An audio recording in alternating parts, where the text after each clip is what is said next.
Ladies and gentlemen, welcome back to the Devil May Cry 5 playthrough. We finally downloaded the Ted DLC, so he's Yeah, here with us. it's premium. It's premium. That's Unfortunately, the it's part of the special edition. You have to reach level 69 on the BrainScratch comms battle pass in order to have me added to the game. Unfortunately, BrainScratch battle pass. Oh god, if they ever add a battle pass to Devil May Cry, I might just nope out of existence. Thankfully, this is not the kind of game that cares about multiplayer at all. Has Devil May Cry ever had a multiplayer mode? Period. Well, apart from the little segments where you can see someone else playing in the background, I think Bloody Palace has a multiplayer mode now. Yeah, I could have sworn the Switch version of DMC3 has a multiplayer element to it. I think they added multiplayer Bloody Palace to DMC3. I believe that's what I'm thinking of. Yeah. Okay. Yeah. Just wait until they do open world Devil May Cry multiplayer Grand Theft Auto edition in the year 2012. Well, I mean, multiplayer stylish action is difficult to do, but it's not unheard of. I think one of the Ninja Gaidens has it. I spent too much energy trying to think of a hodgepodge name between Devil May Cry and Grand Theft Auto, and all I got was Grand Theft Cry, which I guess is realistic because if someone did commit Grand Theft on you, you would cry. It's kind of just sounds like Grand Theft Car, which is just a less cool way of saying Grand Theft Auto.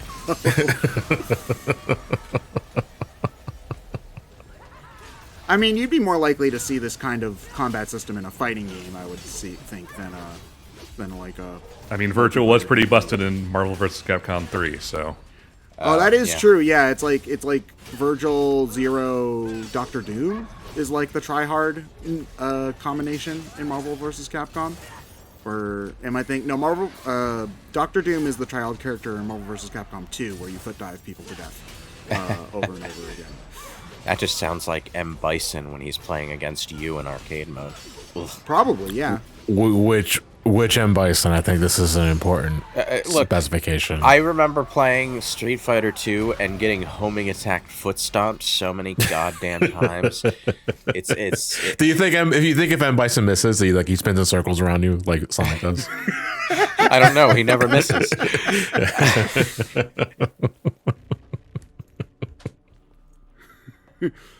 For you, the day where you broke out of Prison Island was the most important day of your life, but for me, it was just Tuesday. Radical. I'm looking at this train tunnel area, and all I can think of is that one area, rather, at the beginning of Resident Evil 6 in Leon's campaign, where you're fighting zombies through the train tunnels, and you have to keep watch because that game likes to blindside you with fast-moving vehicles all the time in that campaign for some reason. All in real time, yeah. Yeah. Strangely enough, the trains didn't give me nearly as much shit as the car sequence when you're in the town proper. Oh yeah, and a truck just takes a turn at 60 miles an hour. Yeah, get T-boned, idiot. Well, Ted, clearly you're only joining us now in part 7 because you needed the time to measure up your thoughts on your experience and knowledge of the Devil May Cry series outside of our initial DMC commentary, which we did a few years ago. Yeah, definitely. I definitely didn't just have work and other things to do after work when we were doing these commentaries. No siree, Bob. I mean, this is one of those instances where this game is just not my genre, at all. I've played the original Bayonetta, which is the only game in a style similar to this, and I'm on the record as not particularly enjoying Bayonetta particularly much. I know that Bayonetta and Devil May Cry are not the same game, but they share a lot of DNA for multiple... They're spiritually very similar. Yeah. And, there's some of it stylistic. Some of it is that I think Bayonetta's story is really fucking stupid. And if they didn't want me to not think it's stupid, maybe the cutscene shouldn't be 15 minutes long. But it's also, part of it is just, I'm not a huge fan of this kind of gameplay style, which is, again, fine. Not every game's for every person. My favorite Platinum game is actually Astral Chain because it's notably less skill intensive than many of the other ones because I'm bad at video games. I still have not played that. It's good. It's like if you mixed a B-level episode of Law & Order SVU with a B-level mecha anime and a B-level Devil May Cry game. And then you mush them all together and it ended up being more than the sum of its parts. It's not like a must-play, but if you can get It becomes a B+. Yeah, it becomes a B+ overall. Yeah, exactly. If you ever find it for like $20, I would pick it up. But considering it's published by Nintendo, that'll never happen. So, you know. I'm actually deadly curious about that. I will look it up now. Yeah. So this is Nero we're playing as, right? Yep. He's not wearing red, so he's not Dante. I remember when, like, Devil May Cry 4 was new, I thought that Nero was just Dante because he had white hair and just like, oh, he has a new jacket. But no, he's a different dude, apparently. You're not the only one. When they first showed like Nero's render in pre-release stuff, people like the first journalist that I remember seeing comment on it said that they asked about Dante and the developer was like, we never said that was Dante. Intrigue. But yeah, there's Dante. You can play as like 5 different characters in this game, right? The game launched with 3. Okay. And the 4th character, Virgil, was added as DLC when the special edition came out. Which weirdly made the special edition itself just an HDR upgrade or something. Ray tracing. I believe so. Like, because I think most features that special edition included were offered to buyers of the original game as just run-of-the-mill DLC. Also, Astral Chain is still $60, yes. Yes, it's a Nintendo published game, I told you. This is the company that sold Mario Kart Wii for $40 until like 2017 or something like that. They don't drop the price on anything. Yeah, that's what I've been hearing about. They don't drop the price for anything. It's like, that's why I'm like, why bother getting the physical version of Switch 2 edition games? Because it's like, oh, it's just a Switch 1 game with the upgrade pack. And it's like, well, you can buy it used. I'm like, but I still have to buy the upgrade pack. Yeah, no, I don't want to turn. I don't know. I've been hearing. Oh, I mean, it's kind of inevitable at some point because of like the news cycle as of late. And what are we if not anything but trying to commentate on the game itself? I've been hearing mixed things about that, some like misinformation spread here and there. So I'm like, I'm waiting. Well, it would help if Nintendo would just tell us exactly how much an upgrade I know. pack I'm not saying Nintendo's like completely got their hands clean on this sort of shit. A lot of it stems from them not elaborating. Yeah, or like not being clear. Like, because here's the thing: the difference between like all they've said is that if you have Switch Online expansion pack or whatever it's called, you get Zelda and Breath of the Wild and Tears of the Kingdom upgrades for free.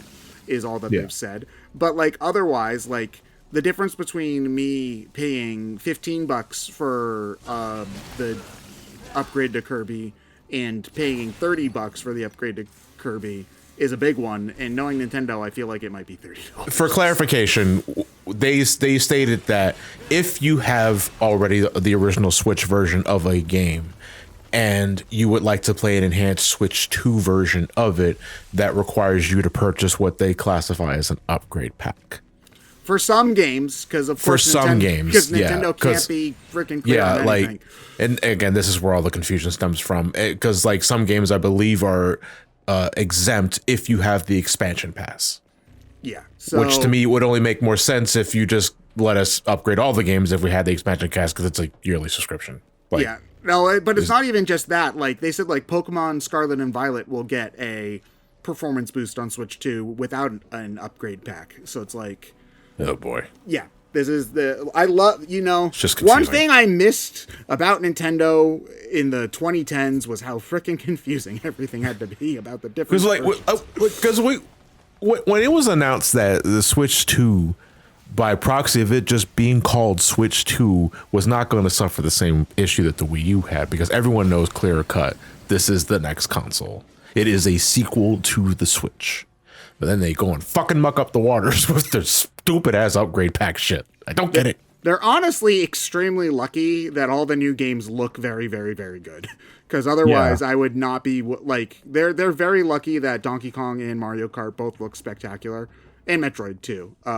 Because like, otherwise, I would not be willing to give them nearly as much benefit of the doubt as I am right now. I feel like I never heard any of this kind of discourse around the PlayStation 4, PlayStation 5 versions of games. Because PlayStation made it clearer.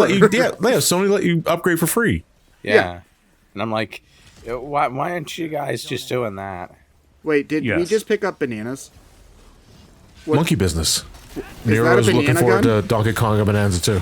Oh, banana. We got to get Johnny Young Bush to say, oh banana now. That is something Dante would do, though. Dante would be like killing demons or whatnot and be like, he's finally here, and about time too, and this time, and then you make some stupid like lecherous face. He's in the mood. He's in the mood. and then Nero would be like, dude, you're embarrassing yourself. And Dante would know this and not care. the smile would just get wider. Dante definitely has a weird crossover between like fun uncle and like creepy uncle. I mean, that's basically what he is in this instance of the game, yeah. Fun uncle as in personality, creepy uncle as in he willingly stabs himself to upgrade his weapon. And uncle as in literal uncle. True enough as well, you're right. But to get back to like the gameplay, this is the point where you start getting the really interesting devil breakers. Is that what the thing you just did was the clock doohickey? Oh yes. The ragtime devil breaker creates a bubble of slowed time. It's a bit like Quicksilver, except you have to like place a little like orb of slowed down time instead of just slowing down the entire screen. Yeah, I'm reminded of Bayonetta's Witch Time, only it's in a very small area as opposed to the entire room. Well, I mean, the power to slow down time has been with us since Devil May Cry 1. It was a secret unlockable in the final mission in that game, but it was there. That's why I never heard of it. Well, I showed it off during our playthrough, but it was like at the very end, and then I barely used it, so, you know. I hate to inform you guys, but that playthrough is over 10 years old at this point. It's still, I think, one of the better playthroughs we've done. If you haven't watched it, you should go check out our playlists as you hit subscribe on the subscribe button down below there and watch it, and then hit like on every one of those videos. And ring that bell. Okay, when you're pointing at people and like Nero's counting them, is that like something you have to initiate it's a taunt. For extra points? That is your taunt, yeah. It does increase your style meter, but only like if you don't spam it. I do it perhaps a bit too often, but it did work there because it brought my A rank back. So that's good. Anyway, the devil breakers that I've showed off this playthrough include the Buster Arm, which I lost fairly early on, but I did get some use out of it. The interesting thing about the Buster Arm is that it's effectively your grapple attack from DMC4, but unlike DMC4, enemies will still try to hit you while you're doing the grapple. For some reason in 4 they never did. They would just like, you know, let you do your animation and then which is in part is what made it so fucking busted in DMC4. In this, they will still try to hit you while you're in the animation lock for the throw, which is important because if you get hit while you're in the process of using a Devil Breaker move, the Devil Breaker will shatter. You said you can lose Devil Breakers. Like, do you turn them on and off, or do they like only last for a certain amount of time? Oh, they break. They break if you get hit while using one of their moves, and you can explode them yourself to do a little shockwave move and move on to your next one. So, like, it's it's actually a critique I have against the system in itself. Is like I believe in order to switch, you have to break it. Yes. The other condition that will break a Devil Breaker is one that I don't use all that often, but every Devil Breaker has a kind of charge up super move that you can use by expending the Devil Breaker, basically. So you if you have Gerbera, you can do a big ass laser attack, that kind of thing. and that will expend the Devil Breaker that you have. How often do you find new ones? You find random ones laying around on the floor fairly often in missions, and you can also just buy them. Okay, so it's one of those things. I guess it kind of reminds me of a weapon durability system, in that if you can find resources quickly enough, it might make sense to just go hog wild with some of these things because I'll find another one later. But that also takes apart the idea that sometimes gamers get attached to particular moves and they don't want to necessarily get rid of them, which is part of why people don't like breakable weapons in Breath of the Wild, despite the fact that in Breath of the Wild and Tears of the Kingdom, I always had too many weapons on me, So it's like, okay, it's fine if they break, so then I can pick up more weapons. But, it's just like, if you like that weapon, then you don't want it to break, That's why Tears of the Kingdom introduced a actually really stupidly hidden weapon repair system. Wait, you can repair the weapons in Tears of the Kingdom? There's an enemy that you can find around Death Mountain called the Rock Octorok, Oh, right. I remember that now. Yeah, and you give it to him, and then he, spits it back out, and it's shiny and clean. Okay. And it gets a random buff. Even the weapons that are technically supposed to be unrepairable can be repaired if you just fuse them to your shield and feed it to a Rock Octorok, and then, unfuse it in Tarrytown. So, even the best legendary weapons can be repaired now. It's actually a little ridiculous. Anyway, why are we in the subway? We are in the subway because the city's a ruin, and this is just the lowest effort path to get where we're going, which says a lot about the other paths, really. So the plot begins with shit getting fucked when a giant demonic tree grows in the middle of a city. Lots of people die.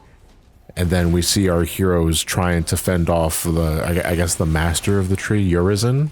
Yes. And then they get their shit kicked in. And then it just kind of jumps ahead. Yep. Oh, so it's one of those games where the heroes start off by getting their ass whooped. More accurately, it starts in the future. It starts in media res, and then we then jump back. And I think it's it showcases how we get to that point. I think it starts off like that. That's me. You might be wondering how I got myself into this situation. Well, okay, it's a little bit confusing because there is a jumping forward and backward in time element later on, but the actual prologue sequence from Nero's point of view is in the past. We jump back to that once we start playing as Dante, and then jump forward back to the present day after that mission. So, and then a couple times during the story we jump back to see what happened when Dante was contracted for the mission and all of that. But the bottom line is that the story is simpler than it looks because you're really just trying to figure out what's up with Virgil. Yeah. Or at least trying to say what's the deal with Urizen, because again, you don't exactly know it's Virgil yet unless you played the games already, in which case it's very obvious that it's Virgil. It's very obvious even if you didn't, because in the cutscene where V is talking to Dante for the first time, he says there's a demon with a personal connection to you involved in this. What's his name? And then the camera zooms into his mouth, and he's mouthing a V sound, and then it fades out. And it's just the RE engine betrays the spoilers because it's very easy to read. It's just what possible major character could he be talking about whose name starts with V in this series where only one character's name starts with V? But again, himself. That goes into what I was saying. Is if you've already played previous games, it's no secret, it's no surprise. You're able to spot the surprise and the spoiler minute fucking one. And not even much of a surprise if you haven't, because there are only 3 characters in this goddamn series, and that's one of the ones that everyone knows. Well, Virgil has been dead for a couple of games because the Devil May Cry. He's been dead. So chronologically speaking, he's been dead since DMC1. Yeah, and this game is. This is Devil May Cry is the first game since the first game to actually be released in order, Am I correct? Like it's after DMC2? So fucking what the hell? The sequence of games is DMC Okay. So 1, no, DMC 3, DMC 1, DMC 4, then DMC 2, and then DMC 5. Okay. Fun thing about that is they originally, like when they were talking about the timeline and strategy guides and stuff, they originally placed DMC2 so far ahead in the timeline that it didn't have to connect to anything. It was basically Capcom's way of saying, okay, this game sucked, we don't want to remember it, but it technically exists for the 2.5 people who insist on liking it. So, you know, it's way ahead in the timeline. Now, hold on, I want to know more of the story about that half person that likes DMC2. You said 2.5 people. I was like, it's a half. werewolf, so when they turn into their werewolf form, they have a normal opinion again. I distinctly remember, like, Darkness the Curse saying that he was defending DMC2. Darkness the Curse. Now that's Yes. a name I haven't heard in a long time. I love Darkness. Darkness was like my first YouTuber that I followed, even. Yeah. Anyway, I remember him saying he didn't like Dante, I think. But you know, so the fact that Dante didn't talk in DMC2 was apparently a plus. I mean, I can get that. Dante's like the predecessor to the 2010s. Well, that just happened kind of character. You know? So like there's definitely an audience that doesn't care for that, but you know. So I get it, but you know, it's also I think like part of the series' charm as well, you know. Cuz Devil May Cry is nothing if not like shameless isn't the right word because that sounds mean, and I don't mean it to be like a negative point. Like it doesn't care. Like it has its own. It's a. What does it have to be ashamed of? Yeah, you know, like it knows that it's corny in some ways, and it just rolls with it. I appreciate that level of sincerity. Half of Dante's gags in Devil May Cry 3 is that he's trying to be a badass, but he keeps fucking up. Like he does this fancy pose in front of his office in Mission 2, and then he sneezes and collapses his own office archway, and that's like, yeah, you really fucked that one up. But where was I? Oh, yeah, the timeline. They said that DMC2 was way forward in the timeline, but they reshuffled it for 5 because they decided to try and tie everything together for this game. And apparently, the punch and kick gauntlet weapon that Dante starts this game with is a weapon that he got from a demon he fought on the way out of the Devil May Cry 2 hellscape when he got trapped there the first time. Well, what happens in Devil May Cry 2 that's even like relevant to anything else? Dante ends the game trapped in the demon world because he had to go in there to beat the final boss. Okay. And there was allegedly no way out, but he got out in between games. Yeah, I don't understand why they would have needed to like make it that big of a deal. It's a video game. Of course he got out. There can't be a sequel if he doesn't. Well, he ends this game trapped in the demon world too. Oh, so God damn it, Dante! I think he has property there. Hey, have you tried buying property in the real world lately? I mean, he goes there about as often as Kratos goes to Hades, so. Okay, go to Zillow. See Clive off beach house. Which do you think is harder, getting property in the real world or getting property in Final Fantasy XIV? So realistically speaking, 14, because 14 only requires a subscription. You're just succumbing to a lottery, but that's it. I mean, my sister was just buying a new house, and it felt like a lottery for her. It's just like, okay, yeah, we found a place, we put. But even then, so the thing is, like, even if you were lucky to get some real estate via the lottery, that's still money out of your pocket. Yeah. Yeah, you also don't have to apply for a mortgage in order to get a house in Final Fantasy XIV. As far as I'm aware, everybody's rich enough that they could buy a house if they wanted to. They just have to win the lottery ticket in order to get the chance. So this is a fun set piece. You jump up onto this stage in this wrecked theater building, and the entire theater building starts sliding downhill while you're fighting the demons inside it. And this is one of the few places in the game where the semi-online multiplayer aspect actually puts you in the same space as the other player. So you can play 5 minutes of the game in multiplayer. Is that pronounced Scudo or Scuddo? Scudo. Scudo. Whoa, hold on. Nice frame droppage there. I have no idea why this happened for this one cutscene. I should mention that I'm playing this game on PC, so it is... No, the gameplay's been very smooth. It's just this random one cutscene that the game doesn't like for some reason. So you said that you're playing with another person, like, at the same time, right now? I'm actually not... I don't, like, set myself up to play online, but you can. You can, and there would be, like, another player controlling V here, I think. Okay. Oof. But when you're in single player, I don't think they even bother with, like, the starring the DMC crew thing in the side.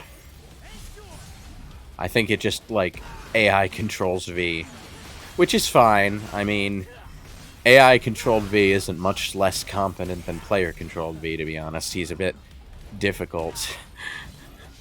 AIV is probably more well aware of their surroundings while Yeah. like summoning their minions. Well, you said that Devil May Cry has all these tricks to, like, make the gameplay feel more fair, that I'm wondering how they would work in multiplayer. Because from what I remember of our commentary in DMC1, like, if a dog is off-screen, it won't do specific attacks that would just automatically hit you because you can't see them coming. Is that, like, still a thing in the new game? I believe so. I believe there are some attacks that are completely based on your point of view. Yeah, so, like, I'm wondering how that would work when you have multiple people. Like multiplayer, I have no idea. I never played this game with anybody else. It probably just wouldn't target the player you're controlling with those moves. But, you know, that kind of difficulty is probably why they weren't able to do multiplayer on a grander scale. You know? I mean, in Bloody Palace, you're in, like, a little circular room that's, like, barely any... like, that barely takes up any space, so it's not that complicated an issue. Yeah, no, but for something more, like, if you have a room that's, you know, even twice the size of this, then I would imagine it becomes more difficult to program that kind of thing. Man, I fucking love the wrestling moves that Nero pulls on these armored knights. It reminds me of No More Heroes, actually, in kind of a way. Because I'm not gonna lie, Nero did not strike me as a wrestling junkie, from what I've seen of him. Well, I mean, he did a lot of wrestling moves in DMC4 with his Buster Arm too. Yeah, a lot of them Street Fighter see, references. I don't know the character that well, so you know, If you devil trigger, I think one of the armored knights in DMC4 with your devil trigger on, you will just straight up do like one of those big fancy throws that Zangief does. The Atomic Buster. Yeah. Boom. Oof. Gotta love ending a battle. I hope he tucked his chin, because holy shit. Those knights are fun to fight because they're all based on Nilo Angelo from DMC1. They have very similar move sets. I was like, I think the model obviously with like polygonal upgrades is ripped wholesale from DMC1. At least close enough, because it's very similar. No, not ripped wholesale, because it's a different design, but like it's definitely designed to evoke that feeling. And DMC4 was already doing this with all of its Angelo enemies. Yeah. The implication being that Agnes researched Yamato and sort of replicated Nilo Angelo and all these armored suit enemies. But like here, it's literally an enemy that's projecting the same demon that you fought in DMC1, because the bad guy is Virgil, you know? think that's such a good idea. Trust me. Oh, Sparda, I know that's a thing I recognize. I know the name of that thing. But to win this fight, So, we're going to need all the help we can. at this point, V is trying to go find the Devil Sword Sparda. He thinks Nero can use it because, you know, he's a grandson of Sparda. Do we know that at this point in the game? It was like the worst kept secret in the plot, to be honest, Yeah. because like everyone knew that was where the story was going, and I think it was like either heavily foreshadowed or outright mentioned in a Japan only novelization of the fourth game. I mean, DMC4. Like, Well, I mean, I yeah. think It kind of like his devil trigger and the sword. Well, Yeah, the fact that the fact that the Yamato responds to him, yeah. like, come on. It's just, you know, they never got to finish the story they started in DMC4, so it was never like hard confirmed until this game. When DMC5 finally confirmed it, it's like, yeah, my headcanon is real. And I'm like, what headcanon? That was always canon. That was always where they were going with this, and we knew I'm that. so smart. They literally told you that. I'm so smart.